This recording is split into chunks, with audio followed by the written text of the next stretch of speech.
Yes, twagera kuba ikaze mwisanzwe mwe mudukurikiyeho muherereye hose. Nk'ibisanzwe tukaba tugiye kugaruka mu makuru abagezweho abagiye anyura mu binyamakuru bigiye bitandukanye. Muri studio noneho nk'ibisanzwe muri kumwe nanjye David ufatanyije na mugenzi wanjye Kamanzi Frank ndetse na Mushimiyimana Ray. Yes, amakuru yacu tuyahera hano mu Rwanda aho batubwira ko u Rwanda rwamaganye ibinyoma by'uko rwashatse kwica umugore wa Tshisekedi. Ambasade y'u Rwanda muri Leta Zunze Ubumwe za Amerika yamaganye ibinyoma by'uko abo mu nzego z'umutekano b'u Rwanda bashatse kwica umugore wa Perezida wa Repubulika Iharanira Demokarasi ya Congo, Tshisekedi wari ucumbitse muri imwe muri hoteli yo muri Amerika. Ni itangazo ryashyizwe hanze na Ambasade y'u Rwanda muri Leta Zunze Ubumwe za Amerika kuri uyu wa 25 Werurwe 2026. Ambasade y'u Rwanda muri Leta Zunze Ubumwe za Amerika yatangaje ko umwe mu itsinda ry'abashinzwe umutekano w'u Rwanda utari ufite intwaro yahuriye n'abashinzwe umutekano bo mu itsinda ryabo muri Repubulika Iharanira Demokarasi ya Congo mu kirambi cya hoteli i Washington DC cyemerewe kugendwamo n'abashyitsi bose. yavuze ko impamvu ushinzwe umutekano yahuye n'abo muri RDC nuko yabo itsinda ryo mu Rwanda n'iryo muri Congo yaracumbitse muri hoteli imwe. Uwo munyarwanda yangiwe gukoresha esanseri n'abashinzwe umutekano wo muri Repubulika Iharanira Demokarasi ya Congo, ibintu Ambasade y'u Rwanda ivuga ko bitari bikwiriye ndetse ari imyitwarire mibi kuko aho hantu nta muntu n'umwe wari uhakumiriwe. Iyi Ambasade yakomeje igira iti ni ibintu bidakwiriye ndetse bikaba imyitwarire idahwitse yagaragarijwe ahantu buri wese afite uburenganzira bwo gukoresha. Icyakora ikibazo cyahise gikemuka ibintu bitabaye bibi cyane. Yakomeje ivuga ko nyuma y'ibyabaye uruhande rw'u Rwanda rwafashe icyemezo cyo guhindura hoteli, icyakora itangaza ko abanyarwanda bahohotewe ndetse bafatwa amashusho n'abantu batazwi mu gihe basakwaga bava muri iyo hoteli. Ambasade y'u Rwanda yakomeje iti nubwo habaye ubu bushotoranyi, itsinda ry'u Rwanda ryatuje rigaragaza ubunyamwuga nk'uko ribuhorana ibihe byose, ryirinda amakimbirane ayo ari yo yose yashoboraga kuvuka. Ni itangazo rishyizwe hanze nyuma y'ibinyoma ry'abanyekongo n'abatifuriza ineza u Rwanda.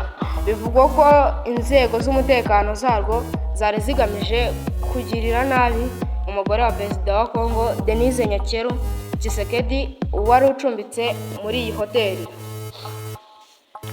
Ambasade y'u Rwanda muri Amerika yakomeje ivuga ko nubwo byagenze gutyo bitabujije abantu barimo n'umuvugizi wa RDC gusakaza ibinyoma ku byabaye mu kiganiro n'itangazamakuru yakoze mw'iryo joro ryashize. Yes, akaba ari uku rero byifashe hano kuri iyi nkuru ivugwa ku gihugu cy'u Rwanda. Dukomereze hano aho batubwira ko Perezida Kagame yijeje abayisilamu ko azabishyura vuba umwenda amazemo imyaka 15 ababereyemo. Perezida Kagame yasezeranyije abayisilamu bo mu Rwanda ko ikibazo cy'ubutaka bemerewe bwo kuzubakaho icyicaro gikuru cy'umuryango w'abayisilamu kigiye gukemuka vuba bitarenze uyu mwaka. Yabigarutseho kuri uyu wa 25 Werurwe ubwo yahuraga n'abayisilamu bo mu Rwanda. Perezida Kagame yemereye abayisilamu bo mu Rwanda inkunga muri gahunda y'icyemezo umuryango w'abayisilamu mu Rwanda ufite icyo kubaka icyicaro gikuru cy'uwo muryango. Ati icyo tuba dushinzwe ni ukutabera inkunga. Iyo nkunga rero irahari, izaboneka uko ishobotse.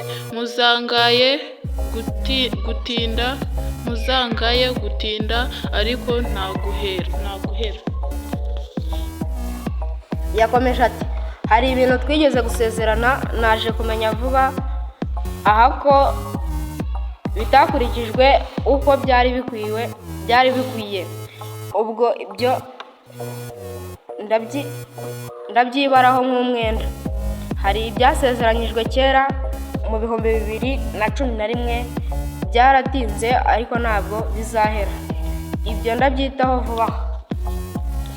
Yes, yakomeje agaragaza ko yiteguye kubaha ubufasha mu byo bari gukora, ariko nawe azababaza uko byakoreshejwe. Yagize ati, ntabwo uyu mwaka uzashira bitabaye, biraza gukemuka, ntabwo nzagaruka hano mukinyishyuza, ahubwo tuzagaruka hano ari ngewe ubishyuza icyo mwabikoresheje. Yakomeje yerekana ko nyuma y'amateka mabi yihariye abasilamu banyuzemo n'abanyarwanda muri rusange, ubu ari igihe cyo guhindura ibintu abanyarwanda bose bakagira uruhare mu iterambere. Yagize ati, ni inzira yo guhindura ubuzima, guhindura imiyoborere, guhindura amatwara, igihugu cy'u Rwanda kigatera imbere, abanyarwanda bose bafite uruhare ntawe utotezwa.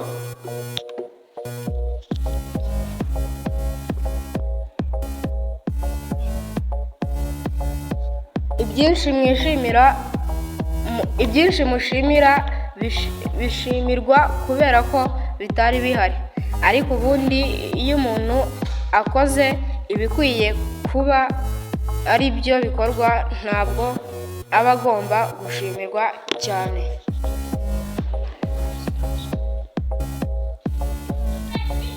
Yasabye abisilamu bo mu Rwanda ko bakwiye kugira uruhare muri gahunda y'iterambere ry'igihugu muri rusange kimwe n'abandi banyarwanda. Ati, kugira ngo bihinduke bizagomba ko namwe mubigiramo uruhare. Kugira ngo u Rwanda ruhinduke, abanyarwanda mwese mugomba kubigiramo uruhare. N'ibi by'amadini, kumva ko ugomba gushyiraho uburyo amadini agomba kuba akora, amadini n'amatorero ibyo ashinzwe, ubundi birumvikana, nta n'udakwiye kubishyigikira, ariko kugira ngo bigende neza muri ayo madini ubwayo n'amatorero, akwiye kubanza agakora neza, agakora ibikwiye kuba bikorwa. Mbere y'uko dukomeza mbibutse ko utarakanda subscribe, comment, like, unasharinga iyi video abantu bose bayibone. Perezida Kagame yasobanuye ko leta yashyizeho uburyo bwo kugenzura imikorere y'amadini n'amatorero mu rwego rwo kunoza imikorere yayo no kwirinda ko abantu bakomeza kwihisha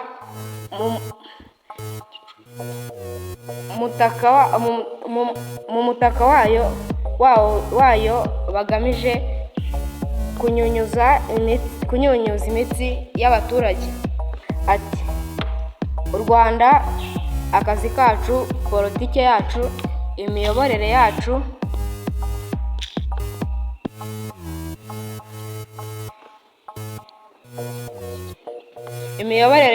ni ugushyira ibintu mu buryo bikwiye.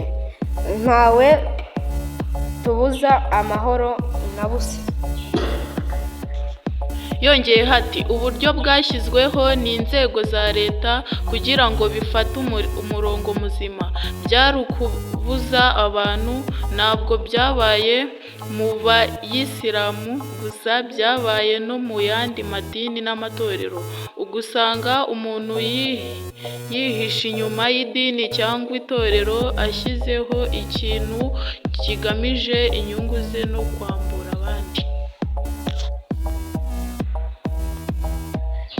Ni nko gushyiraho bariyeri uhagarika abantu, ukabeshya icyo uri cyo, ugatangira kubambura umutungo wabo. Ntabwo rero bikwiriye kuba bikorwa mu idini iryo ari ryo ryose. Yijeje abayisilamu ko amateka yo gutotezwa no guhezwa banyuzemo kimwe n'abandi banyarwanda atazasubira ukundi. Mufti w'u Rwanda Sheikh Sindayigaya Musa yishimiye umukuru w'igihugu wifatanyije n'abayisilamu mu Rwanda, yizeza ko bazakomeza kugira uruhare mu iterambere ry'igihugu. Yes, akaba rero ari uko byifashe.